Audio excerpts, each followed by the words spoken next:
ওয়া বারাকাতুহু। আজকে রিয়াদ ভাই কিন্তু অনেকগুলা ফল দিয়ে দিচ্ছে, ঠিক আছে, সুরফা ফল। তো রিয়াদ ভাইয়ের জন্য দোয়া, কারণ রিয়াদ ভাই যেন খুব তাড়াতাড়ি বিয়ে করতে পারে। হ্যাঁ, ইনশাআল্লাহ ইনশাআল্লাহ। আর হইলো গিয়া রিয়াদ ভাইয়ের গাছে যেন বেশি বেশি ফল হয়, আমাদেরকে যেন রিয়াদ ভাইয়ের বউ আসলে যেন আমাদেরকে দেয় খাওয়ার জন্য। আমি রিয়াদ ভাইয়ের জন্য দোয়া করি, আপনারাও রিয়াদ ভাইয়ের জন্য দোয়া করবেন। তো হাফেজ সাহেব, আমিন আমিন ইনশাআল্লাহ। হ্যাঁ, আর এটি কি আর ওই যে এইটা কি হাফেজ সাহেবের জন্য দোয়া করবেন যেন হাফেজ সাহেব কিন্তু বিয়ে করে না, আমার মনেই নাই। রিয়াদ ভাই কিন্তু এটা আবার স্মরণ করাই দিচ্ছে, তা হাফেজ সাহেবের জন্য খুব দ্রুত একটা বিয়ে করতে পারে।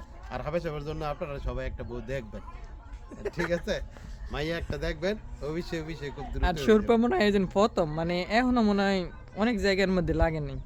না এই এই সুরমাটা আলহামদুলিল্লাহ আমি কিন্তু অনেক জায়গায় দেখেছি যে অনেক গাছে দেখেছি ফল মাত্র ফুল ধরছে, আলহামদুলিল্লাহ স্যারের পরিপক্ত কাছে হয়নি এখনো।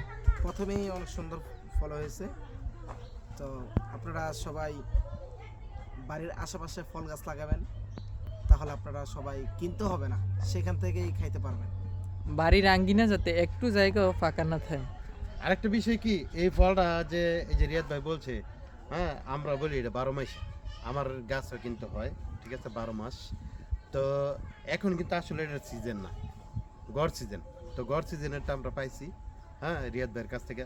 রিয়াদ ভাইকে অসংখ্য ধন্যবাদ। রিয়াদ ভাই কিন্তু আসলে একটা ভালোবাসার মানুষ। আর রিয়াদ ভাই আমাদেরকে অতিরিক্ত ভালোবাসি বিদায় কিন্তু বাসায় নিয়ে আসে এগুলি দেওয়ার জন্য। দেখেন কত সুন্দর সুন্দর বল, সবাই সবাই এটা দেখেন তো, এই দেখেন কত সুন্দর, এই পাইকে একদম মানে দেখেন সাদা সাদা হয়ে গেছে, ঠিক আছে, গাছ। তো রিয়াদ ভাইয়ের জন্য দোয়া করবেন, রিয়াদ ভাইয়ের গাছের জন্য একটু বেশি দোয়া করবেন, যাতে গাছে একটু বেশি ফল দেয়। আর রিয়াদ ভাই যেন আমাদেরকে প্রতি বছর দিতে পারে, আপনাদেরকে যেন দিতে পারে। সবাইকে ধন্যবাদ, ভালো থাকবেন, সুস্থ থাকবেন, আসসালামু আলাইকুম।